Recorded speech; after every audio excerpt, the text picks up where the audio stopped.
ఎవరైనా సరే మీరు వాడుతున్నటువంటి మొబైల్ నంబర్ ద్వారా అది మంచి నంబరా, చెడు నంబరా, అసలు మీకు పనిచేస్తుందా, పనిచేయట్లేదా అది తెలుసుకోండి ఫస్ట్.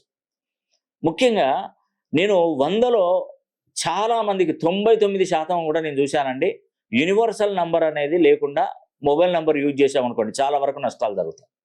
అందుకే కొత్తగా వ్యాపారాలు పెట్టుకున్నటువంటి వారు మంచి మంచి యూనివర్సల్ నంబర్లను వ్యాపార సంస్థలకు పెట్టుకోండి. ఈ వ్యాపార సంస్థలకు ఉన్నటువంటి నంబర్లన్నీ తీసేయండి.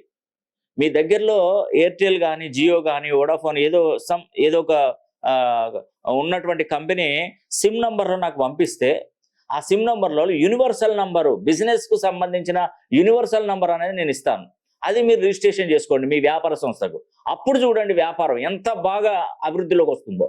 నిజంగానండి, ఒక్కసారి ట్రై చేయండి ఈ యొక్క మొబైల్ నంబర్లు. అదేవిధంగా వాహనాలు తీసుకున్నటువంటి వారు కూడా ఖచ్చితంగా ఆర్టీఏ వాళ్ళు సంబంధించినటువంటి కొన్ని నంబర్లు ఉంటాయి. వాటికి 1000 రూపీస్ నుండి 10,000 వరకు ఛార్జెస్ ఉంటాయి.